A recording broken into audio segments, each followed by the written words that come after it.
Okay, and I am live, and we say hello to the elephant in the room. We say hello to Phil Blair, first and second in the good old live chat. Folks,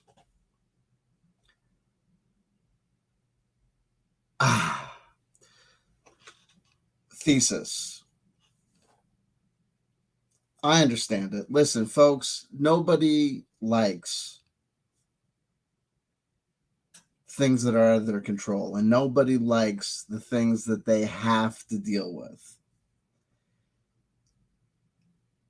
And if you are in the tabletop role playing game space, you have to deal with Wizards of the Coast.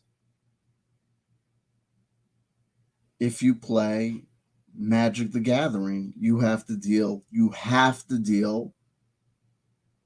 with the landlord. You have to deal with Wizards of the Coast. And dealing with corpos sucks.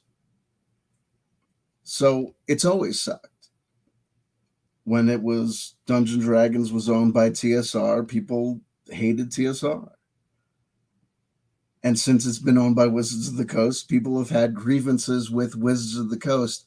There's nothing new under the sun. And since this whole non-debacle with the open game license, listen, folks, here is my central thesis. There is almost no logic or reason in the tabletop role-playing game commentary community. It is almost exclusively people speaking out of their asses solely from the perspective of passion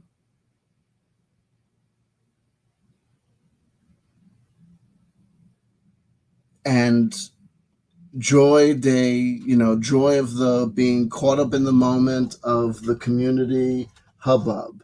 Everybody's a lemming. Almost everybody says the exact same thing. A news article comes out and everybody parrots the same response.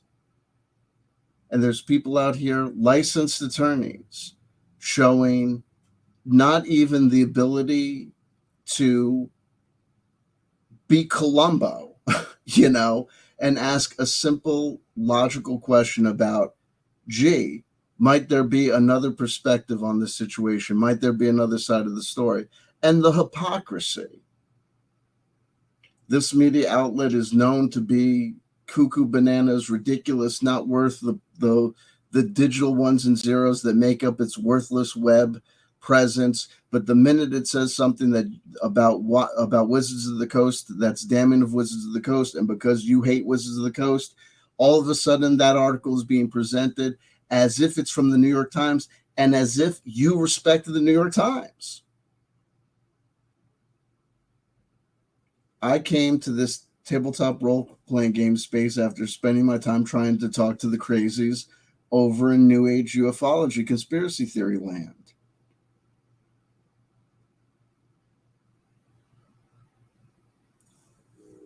Folks, you have them beat. There might be more logic and reason happening over there.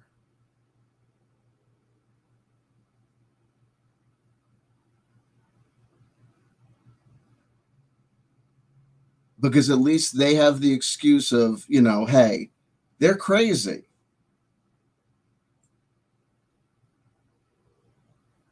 The only excuse people have over here is, they're somewhere on the spectrum, or, it's frustrating not being able to get along with not being able to talk to chicks. It is just bizarre. Everyone in the modern world knows that print media is dying, except people in the tabletop role-playing game world. You come here and people are literally acting as though that they're smart and Wizards of the Coast is stupid.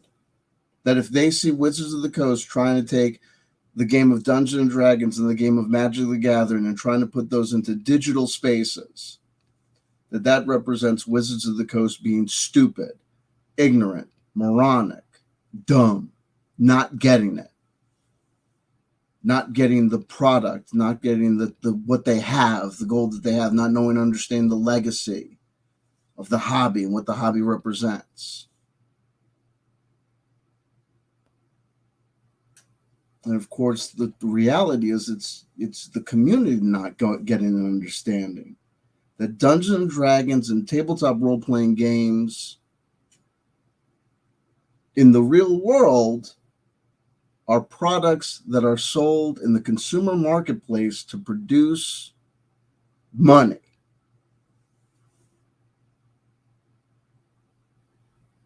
It's not a religious institution or organization designed to keep this grand thing going. If you want to talk about tabletop role-playing games just for the hobby of tabletop role-playing games, then have fun there.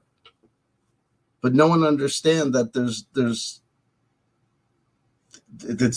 dying. That's just you. That's like ukulele, conventions. That's folk art, and have fun.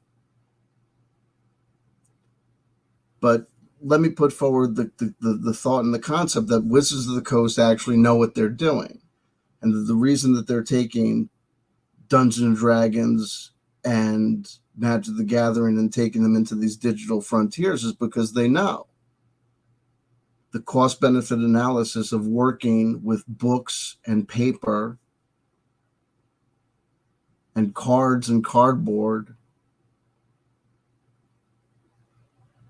versus working with, video game technology and virtual spaces and virtual technology and digital ones and zeros. That's where the world is going.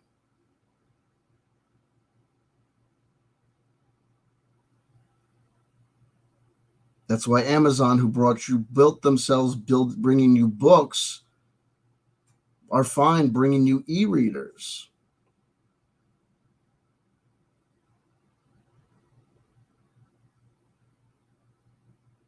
For the sake of the environment, for the sake of a lot of things, physical media has given way to digital media. And I'm not necessarily saying that that's right or wrong. I'm not a Wizards of the Coast fanboy saying that Wizards of the Coast must win and Dungeons and Dragons must be superior because that's the way it must be, because Gary Gygax and God and the Bible. I'm saying that because that's the situation on the ground. And that everyone saying something else is just saying that because they're passionate about, wanting there to be something else going on. I think a lot of people are in denial that if the notion that if Wizards of the Coast and Dungeons and Dragons is replaceable, then that's the notion that this tabletop role-playing game community is some sort of growth industry, and that there could be a new number one, and that, Pathfinder could come over here and do something, and there could be a growth. And what I'm saying, but the whole point of the title of this video is to say, no one's going to replace Dungeons and Dragons, because whatever Dungeons and Dragons does, the cultural impact of Dungeons and Dragons as the de facto definition of what it means to be a tabletop role-playing game has been solidified. There's no tabletop role-playing game is going to come and do what Dungeons and Dragons has done, because I don't think the space exists for a tabletop role-playing game to do that. And not because I think that Dungeons and Dragons is the best tabletop role-playing game that's ever been, but because I think of where we are technologically as a first world society, the notion that tabletop role-playing games, are going to be what happens, or there's going to be a new thing happening there versus a new video game or a new thing happening in a virtual environment, I just think is not the way we see things happening.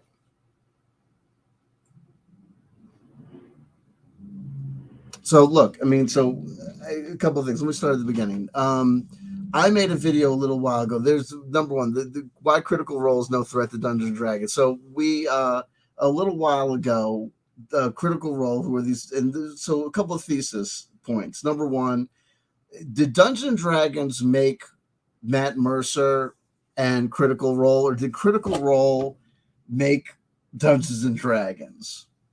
Here's the Dungeons and Dragons book, a fifth edition Dungeons and Dragons book, written by Matt Mercer, The Explorer's Guide to Wildmount.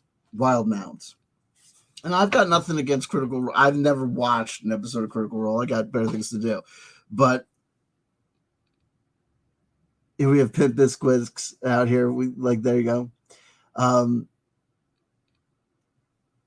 We'll get to the live chat at the end.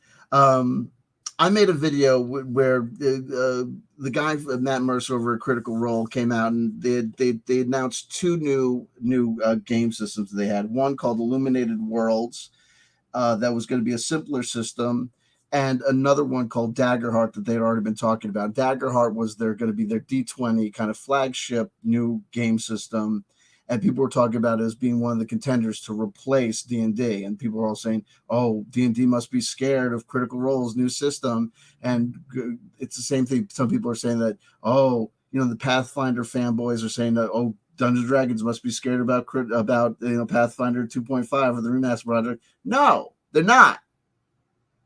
They're not. No one's scared of Pathfinder. Dungeons & Dragons is not scared of Pathfinder at all. They're not, and then they're certainly not scared of Critical Role. Look, I went to all mall stores over the weekend, and I got to tell you something. You can find Pathfinder at Barnes & Noble, where you can also find Dungeons & Dragons. You can find Dungeons & Dragons at Target and Walmart.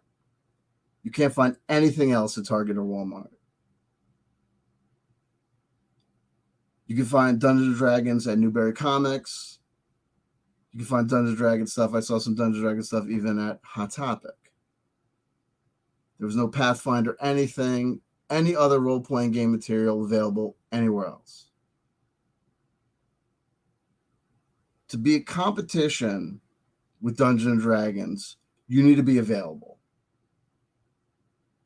There's nothing to suggest that Darrington Press have things lined up to be coming into Target, to be coming into Walmart, to be coming into pop-up KB stores pop-up Toys R Us stores for the Christmas season.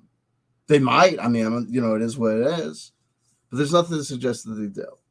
If you actually look at the sales figures that are going down, despite what people are saying, if you look at the sales figures for Dungeons & Dragons, you look at the sales figures for the other competitors, there's something called the Pareto distribution.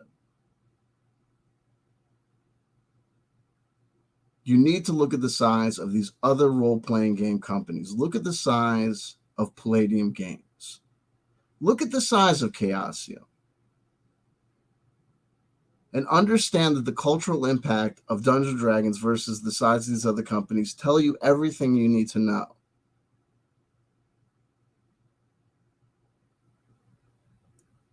There's Coke and there's Pepsi. Remember we used to say there's Coke, there's Pepsi, and then there was like RC sometimes. But RC, fuck off. There's Coke, there's Pepsi, there's Mountain Dew. That's a Pepsi product. You know what I mean? Like you go, the fall off after Coke and Pepsi is woof. Right? The sales figures for Dr. Brown's cream soda are nothing compared to Coke and Pepsi, right?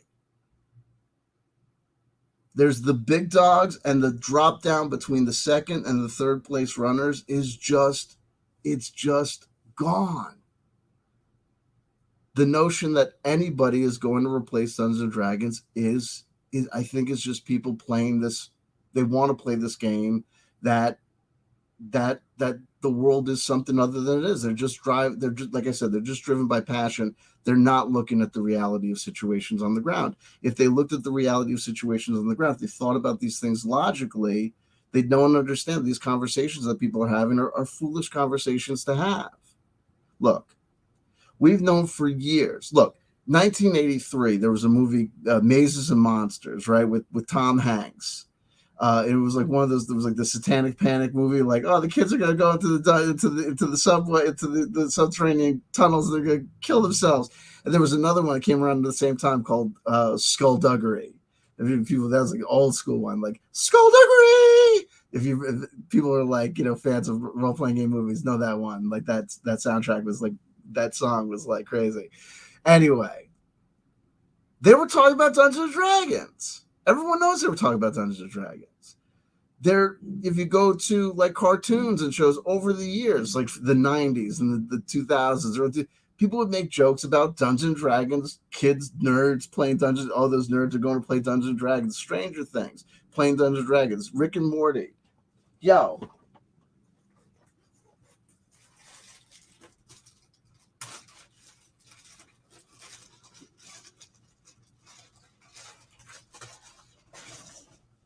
Stranger Things, licensed up with Dungeons and Dragons. Rick and Morty doing a series of comic books and doing a whole box set with Dungeons and Dragons. When do you think anyone is going to make a movie where they make a reference where someone says, "Oh man, you got to get your brother to help us, man. He knows all about those computers. Oh man, my brother's too busy playing Pathfinder. Oh man, you're never going to get those guys out of the basement. They're too busy playing Call of Cthulhu." Call of Cthulhu has been around since the 80s. No one has made a Call of Cthulhu reference in a movie fucking ever.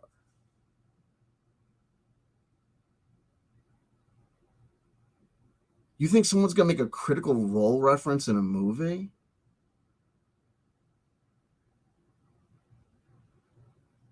People are seriously acting like the success of 5th edition was the result of these dudes playing on YouTube or on Twitch. And I'm saying you're totally, absolutely out of your mind. And I'm not saying that Critical Role wasn't a successful YouTube venture or successful Twitch venture. I'm just saying that we don't know what it might have been otherwise. We don't know if someone else, might have come along and done something similar. We don't know if it was just, but we do know that Dungeons and Dragons has a track record of coming out, and especially which is the Coast has a track record. Yeah, sure. Yeah, 4th edition shit the bed. Do you know what I mean? Nintendo have a track record that is consistent for hits and one miss too, right? The Wii U was a flop.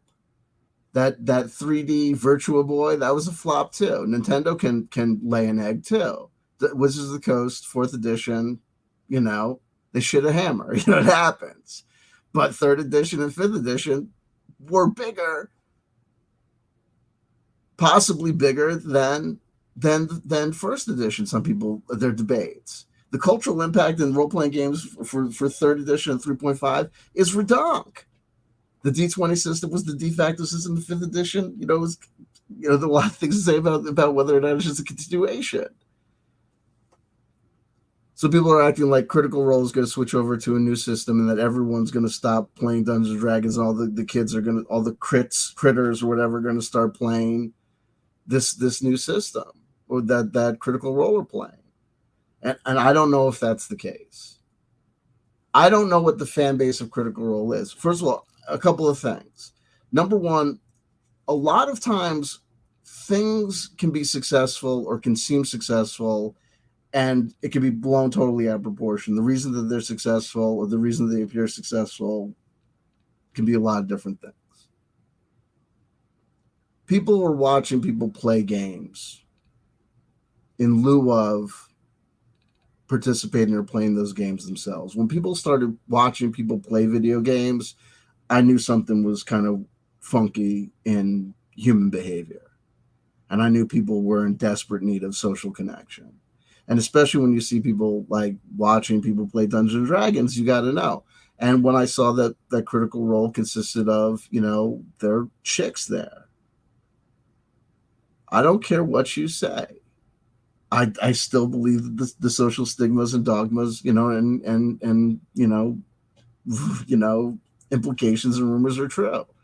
For the most part, people that are attracted to tabletop role-playing games remain consistently. For what I see when I go around and what I see when I tour around and see things is it's still socially awkward, insular, having trouble, dealing with people, socially awkward guys. So if all of a sudden you have this implied notion that, number one, you can play role-playing games for a living, get paid bank money to do it, and there's girls there's a lot of people tuned into this because the notion of, if we believe that this thing is like a possibility, then it's happening and it's real, and let's make it real. They also talk like the Nat Mercer effect. But when I looked at this, looked at this Wikipedia article, there's a lot of things that I think we talk about. Like I said, this lack of critical thinking in the tabletop role playing game community. If you look at this Wikipedia article about Critical Role, you'll see that like a lot of the things that I think people say about Critical Role, like you can trace back and see like why people say it. And if you analyze it, it comes down to like things like, so if you looked at this Critical Role article on Wikipedia, there was a paper that was written. So they do this. There's this thing on Critical Role, like where if you go to the Wikipedia article, there's this whole section on this notion of how it helped Dungeons and Dragons resurgence. There's a whole section of their Wikipedia that says Dungeons and Dragons resurgence. In 2020, Sarah Whitten of CNBC stated that the resurgence of Dungeons and Dragons began with the release of the new 5th edition in 2014, which intersected with the Let's Play genre of online videos. Critical Role introduced a whole new audience to Dungeons and Dragons and helped bolster the renaissance of the 46-year-old role-playing game. That's just a statement by some. Let's look. This is what's cited here. Look. I'll share a screen for you to show you. No, I don't need to say it's from CNBC. And it's an article. It's just a little blurb article, and she just says it. Who cares? Who cares what that lady said it? And there's another thing here. It says this: Dungeons & Dragons resurgence. In 2020, a qualitative study examining the modern resurgence of Dungeons & Dragons stated the participant responses highlighted Critical Role's high-quality production value and noteworthy depiction of social fun and fantasy tropes, which cultivated a burgeoning interest in D&D play that they believed contributed to the game's resurgence. Wow! The authors commented the criticality of Critical Role was repeatedly mentioned by participants and revealed successful convergence culture and action and the impact this has had on drawing more interest and players towards D&D.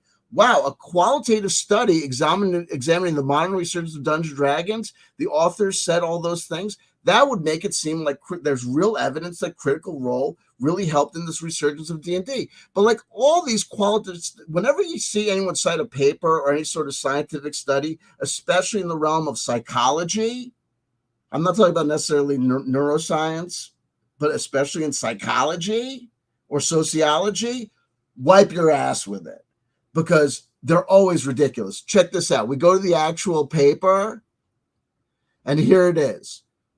Foundation. Oh, here we go. Look at this. Methodology. This paper draws on our qualitative study of 20 D&D players. 20 players. 7 female, 13 male, aged 18 to 34, with varying levels of experience ranging from 2 months to 19 plus years across 4 different playing groups over 5 months, May to September 2019, in Sydney, Australia. 20 people in one fucking city in Australia. And they extrapolated an analysis. 2 authors, Premeet Sidhu and Marcus Carter.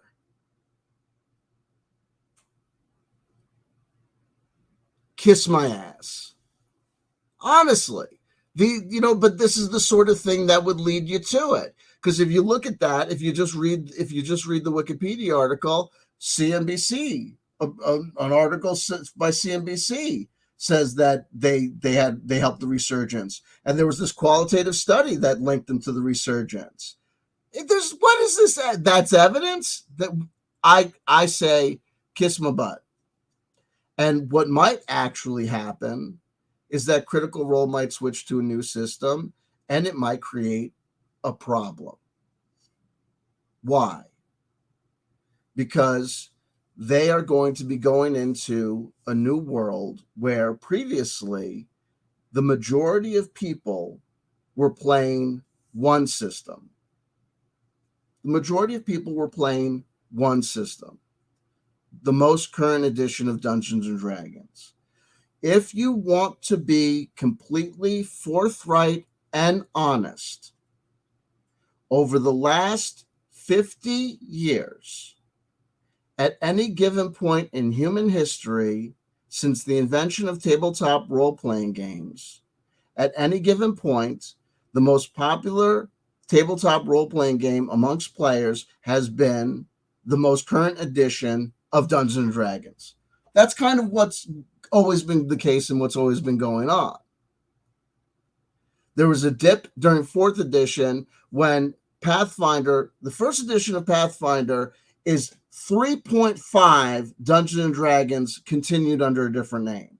So when people talk about, oh no, at one point Dungeons and Dragons wasn't the number one game in the world, it was Pathfinder.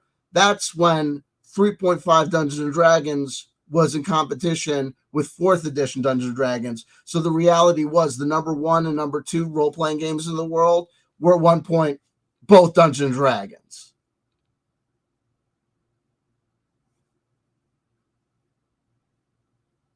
And like I said, people want to talk about Call of Cthulhu is actually the number one sold game in the world. We've talked about that. I've explained that numerous times. That's Japanese players. They literally have been buying Let's Plays because they don't play with each other, because that's the reality of role-playing games in Japan. They don't actually play. They buy and don't.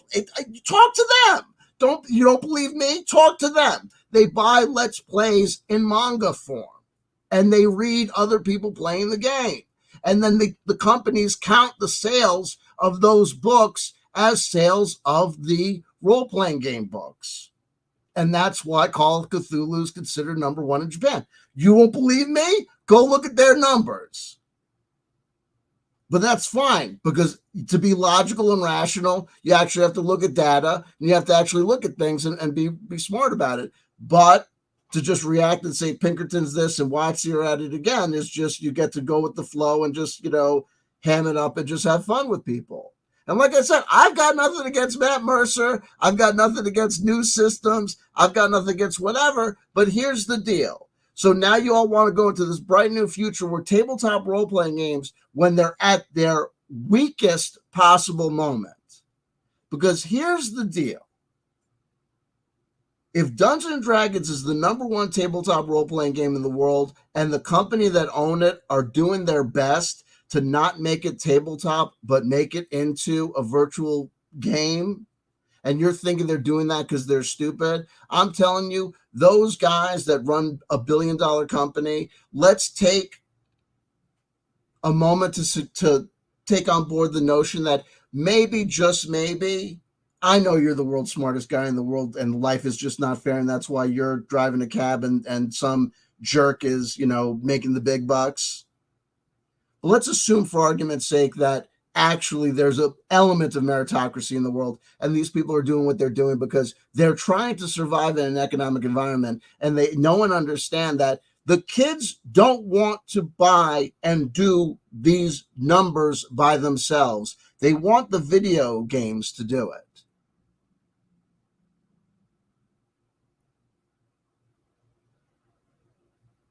If you think the time still exists for another pen and paper tabletop role-playing game to come along and have the cultural impact to get on and be what Dungeons & Dragons was to Stranger Things and Big Bang Theory and even, friggin' all these Revenge of the Nerds and everything. If you think the time still remains for another tabletop role-playing game to make that cultural impact and to exist in that space, do you want to make a bet?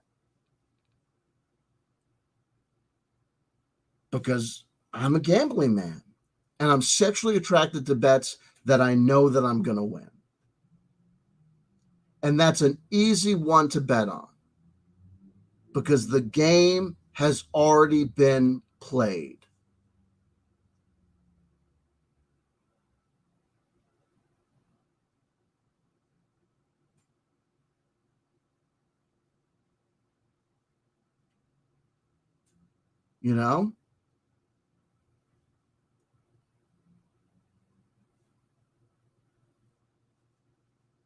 It just is what it is. And people are like, oh, they just want WOTC to be knocked out. And I'm going to tell you something. If WOTC get knocked out, That's the end of tabletop role-playing games.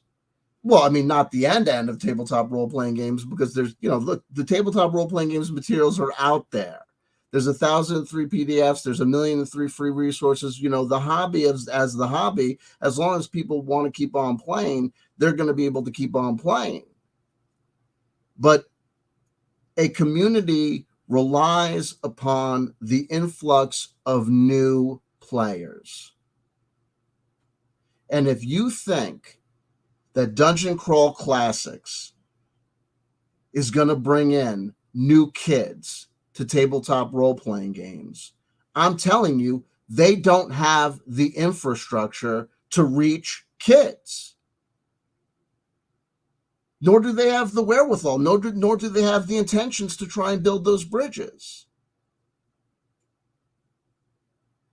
And if you think that Pazio are going to do it with Pathfinder, okay, but then again, they're doing all the things that you said that WOTC were such dickheads for doing. They have a video game that they came out with. But besides, like I said, the drop-off in play between what Wizards of the Coast money is doing and what Pazio are doing, my personal prediction, I think Pazio might be bankrupt within 5 years. Why? Because Pazio primarily are a company that deal with printed materials. And I think that there's every reason to believe that the majority of companies that deal with printed materials may be out of business in 5 years. And especially companies that deal with materials that, look, if you deal with publishing of books, I don't think that the written word is going to go out of fashion. But if you are already bringing people to the computer screen, the digital screen, to play a game, they're already in the space. With one click, they can come to a place where they can do the things that you're suggesting that they do with your game, but they can do it with so much more ease. The reason we played tabletop role-playing games, for the most part, was because the majority of things that we wanted to do as gamers, imagining these virtual spaces, these imaginary spaces, simply weren't possible with the computers of yesteryear. As a guy that started with, tabletop role-playing games in like 85 or whatever, I remember like seeing like, there was this stuff you could do with tabletop role-playing games, and there was this stuff you could do with the computers, and the computers could do this stuff good, but the tabletop role-playing games could do this stuff better. And the tabletop role-playing games could do this stuff good, but the computers started to be able to do this stuff better. And then slowly over time, I just started to know and understand that the reason I was still collecting tabletop role-playing games, and the reason that I was still working with and doing with it, was because I had a lot of like nostalgic attachment, and I got it, and I got the how it worked, why it worked, and how the two things work together, and I had memories of yesteryear, and and it's good to be able to do this on the porch, and the TV's off, and you only have all that music blaring. I go at my own pace, and blah blah blah, and I can make up my own thing, and you can invent any character you want, blah blah blah. But when I try and make the sales pitch to my kids, they get it. They understand, but they also understand, what I'm trying to get them to do.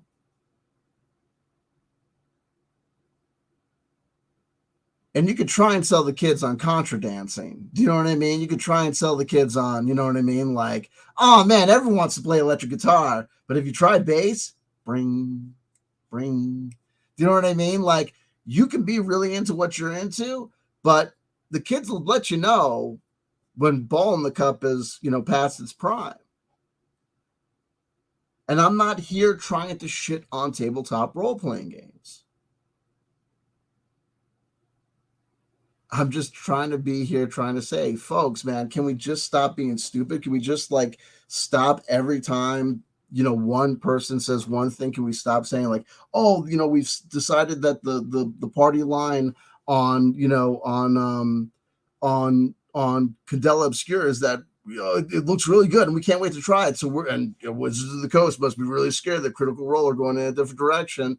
Why would Wizards? I don't think Wizards of the Coast gives two goddams what Matt Mercer does. Okay, so Critical Role gonna play a different gaming system. You think people are gonna stop playing Dungeons and Dragons and start playing Daggerheart? Oh, well, maybe. You think all of a sudden kids in the high school are gonna, kids in the middle school? First of all, I gotta tell you something. I don't see no kids with, Critical Role t-shirts. I don't see no teenagers running around being like, yo, man, I can't wait to watch Critical Role. I don't know who the fuck watches this things. These are international, these views, these Twitch views are all international views. It is what it is. I don't know. I'm not rooting against anybody, but when you're telling a community, right? First of all these YouTubers know the same thing. You make a video about 5e, you can get views. You make a video about any other system, your views shit the bed, right? That's what everybody's saying. That's what everybody knows. Now, then there's the Pathfinder fanboys who think that they're going to now, it's going to be their thing. Okay, so whatever. So now you got people thinking that it's going to be Pathfinder that's going to take over. Pathfinder 2.5. Which is getting lovelier and lovelier. The shilly shell game on Pathfinder 2.5, I love. Remember? Oh, it's basically the same. We're not even calling it 2.5 or 2.1. It's not even like, it's hardly even calling it a remaster. It's like, bah! It's like almost like we're just changing the cover. And now it's like we're getting rid of the drow, we're getting rid of this. It's all changing because they lied to you. And if WOTC had done it, you'd go nuts. But because it's Pazio and everyone's saying, oh, we got to love Pazio because everybody's just lemmings who just repeat the same thing over and over again instead of thinking critically, instead of thinking logically of saying, none of these people are your friends. Everybody's trying to sell you something. And the whole scene is kaputskis. This is not a growth industry. This is a whole bunch of old people getting older.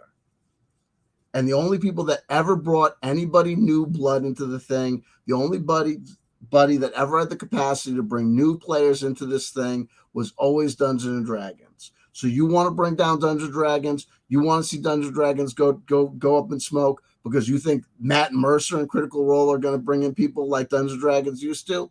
Let's see. My theory is you're going to take a community that was already dying and you're making it fractured. So now you're going to have the Pathfinder people going in their own direction. And now because they've just gone all the way with trying to make themselves so different from Dungeons & Dragons, now their system is now obtuse. Back in the day, all these systems, there was so much cross-compatibility because everything was basically Dungeons & Dragons 3.5. There was one amazing moment where everything was basically the same system. It was ridiculous. The D20 system was like the coin of the realm. It was ridiculous. But what a time to be alive. People got bored of it. People got sick and tired of knowing the rules so back and forth that they could play it they got bored of being able to play anytime, anywhere, and knowing exactly how things worked. That's how sad it was. But now, because everyone's got to be unique and different, and everyone's got to make sure that they don't fall afoul of any imaginary crime that no one was accused of, no one got sued by Wizards ever. They're all going off in their own different directions. So some people are going to be playing Pathfinder 2. Whatever. Some people are going to be playing Daggerheart. Some people are going to play Candle Obscure. So Critical Role have two different systems they're coming out with. So they're going to be their own competition. That'll be great. You're going to have Cobalt Press's Hearts of the Valiant that everyone in the community knows that Cobalt are dead, right? Everybody knows and have known since 2 weeks out of this whole OGL fiasco. We've known since they changed the name from Black Flag to Valiant, whatever. People have been like, yeah, Cobalt are dead. Whatever. You've this guy, and the other, and everyone's going to come out with it. And then people are saying that, the super OSR lady with her, Dark Dimensions or whatever, that she's going to come up because they're $1 million Kickstarter. She's going to replace D&D 5e. No one's replacing D&D 5e. No one's replacing anything.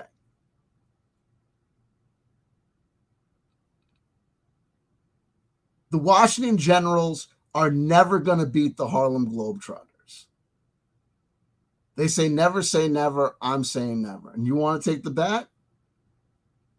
Look me up. I'll take your bet.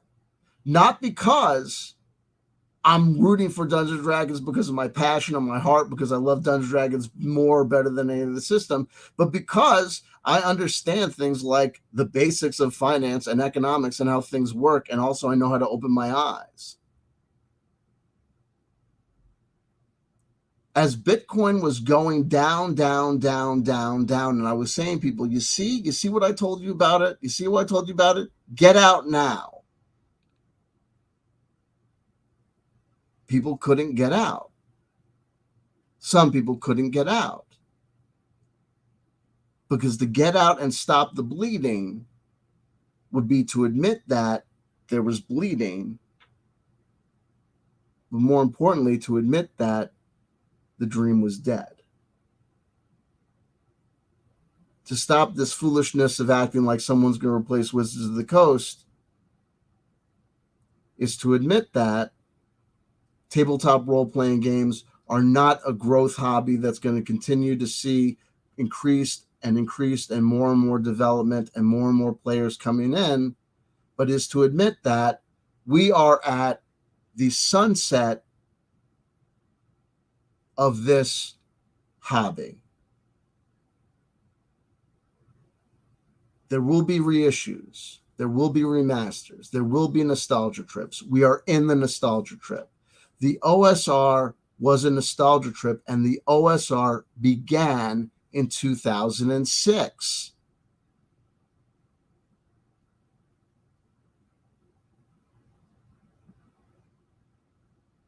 We're going to get nostalgic for nostalgia. And at a certain point, people are having to realize in the OSR, how many times are we going to buy a different version of the same game? And people are realizing there's less and less people to play with because dying.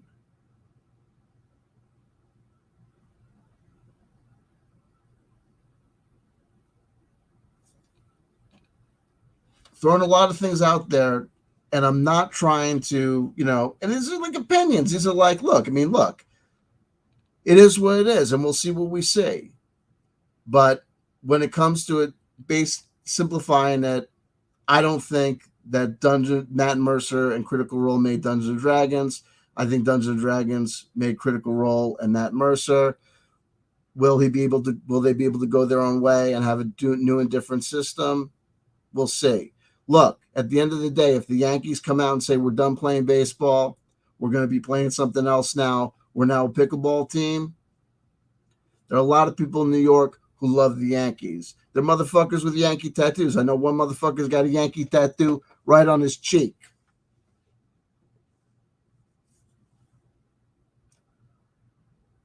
Yeah, you know what I mean? If they start playing pickleball, he's going to say, I got that tattoo because of when they played baseball. You know what I mean?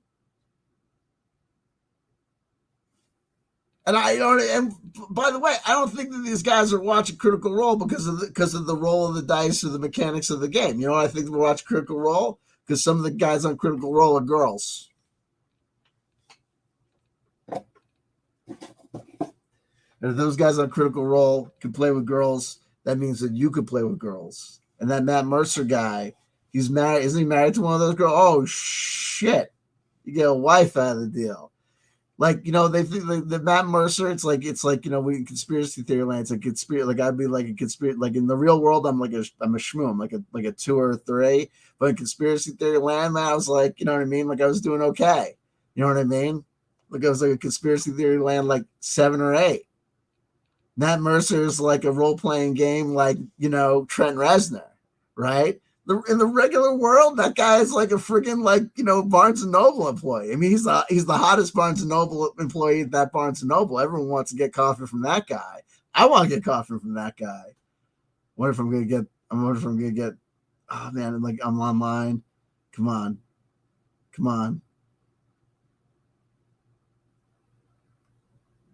Creed Barista.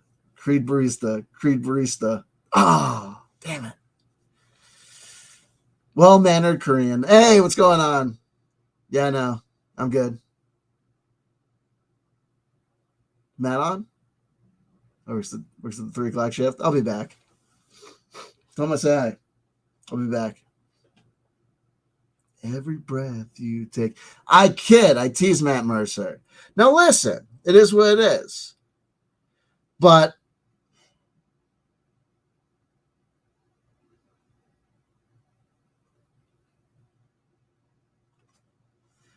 I gotta go, folks. The elephant in the room said hello. First to the live chat, Philip Blair. Second to the live chat. We got Pimp Biscuit.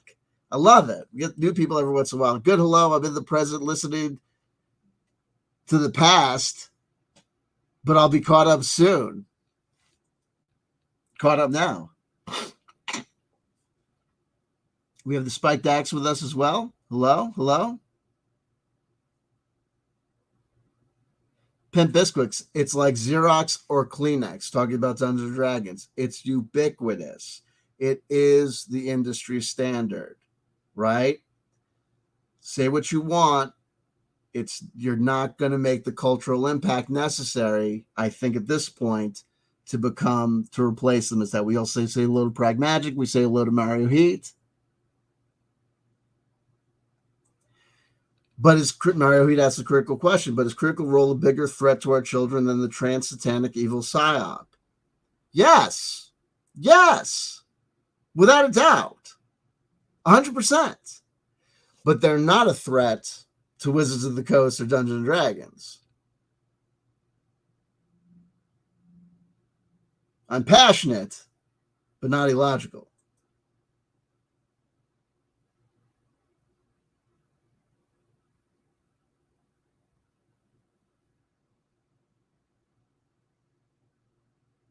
Kids are playing D&D 5th edition. There you go. Pimp Bisquick. I still loathe Tom Hanks for that movie. For that movie? For that movie? There's so many reasons to loathe him.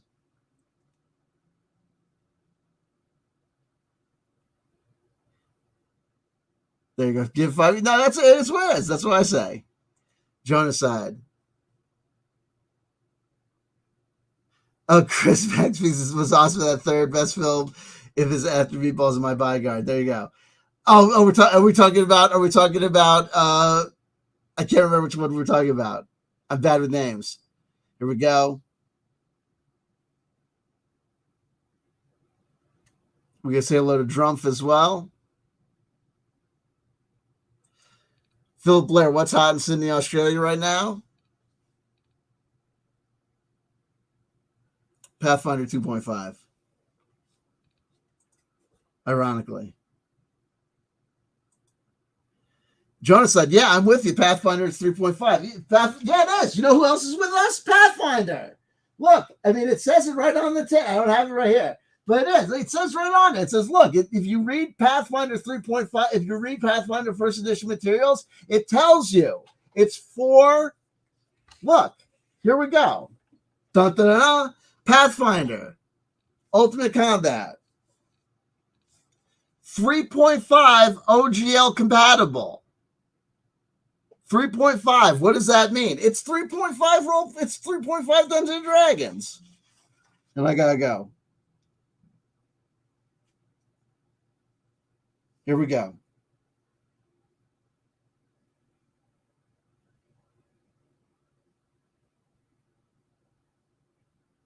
Here we go. This product is compliant with the Open Game License and is suitable for use with the Pathfinder role-playing game or the 3.5 edition of the world's oldest fantasy role-playing game.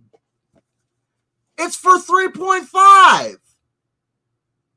Pathfinder's 3.5. There's no way around it. There's no way around it. People have these nonsensical descriptions. Oh, also, the last thing I'm going to say, the rules lawyer is a shamster. He goes off on his defense of the new remaster project. He says this thing, and he says that there was more changes, that there were radical changes between 3.0 and 3.5. That is a farce. No one says that. No one says that there were amazing, radical, crazy, insane, bizarre changes between 3.0 and 3.5. No one says that except him. And the only reason he's saying that is because he's trying to underplay the differences that Paz are making. I'm not trying to go crazy. Anyway, it is this.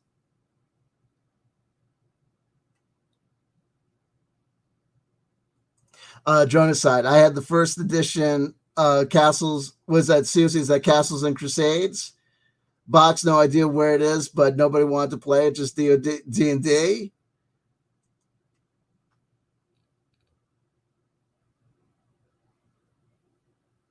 Illuminati the game. Jonaside. Honestly, 5th edition isn't my thing. 3 is still my go-to, or 1st edition Pathfinder. That's fine. Listen, I get you.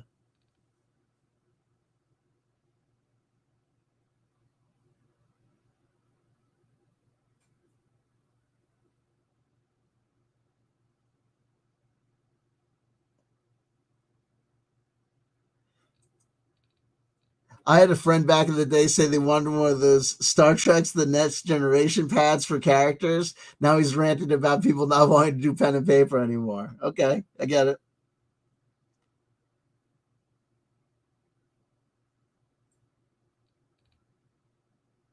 There you go. There you go. I get it. Folks, I love you. I love you. I love you. If nobody told you I loved you today, somebody just did. That somebody is CW Chanter, aka the voice of reason. When I'm the voice of reason, we're all on planet fuck. Listen, folks, guys, gals, everyone in between. I open D6, micro SD card, the RPG. Play what you want to play. Play everything. All these games. Play them all. But nothing's going to replace D&D. If you think that a day's coming when you're going to get more views with some other game other than D&D 5th edition, or you're going to be able to tell Wizards of the Coast take the hike if you're a tabletop role-playing game person, or you're going to be able to tell Wizards of the Coast take a hike if you're a collectible card game player, like Magic player. I don't think so, baby. But if I'm wrong, then I get to live in a world where I learn to be wrong and things have radically changed. And that'll mean that tabletop role-playing games are a growth industry where new things can happen. 6 of Pentacles. Let new growth and transformation and change happen. Even if it's the change and transformation and growth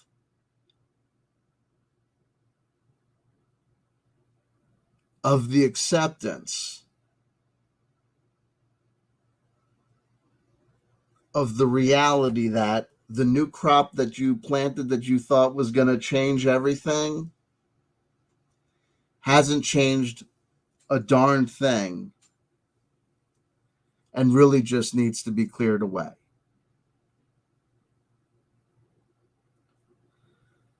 This is good because this shows order and balance in the realm of the earth and in material things. When I see the 6s, I see a beautiful Star of David, a triangle up and a triangle down. It's like a yin-yang symbol, positive and negative forces.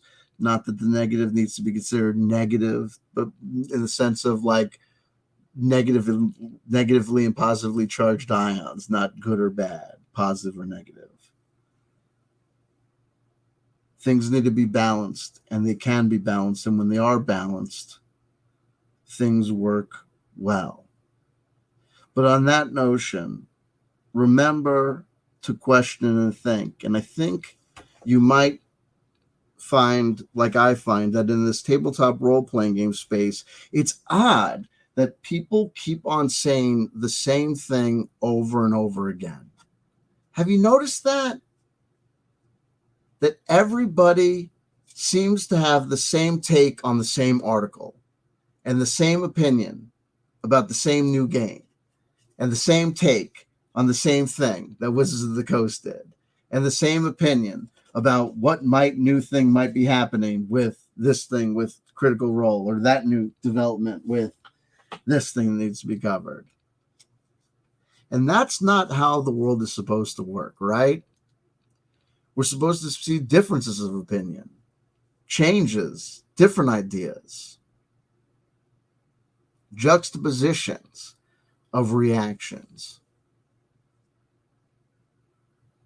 Just a thought. Keep the party going. Keep things happening. I love you. I love you. I love you. Chant every day. Read a spiritual text every day, if for no other reason than just to educate yourself. Reading is good. Chanting is good. You'll be ready for the sing-along of Louie Louie at the end of the world. And it's coming. It's in Revelations, people.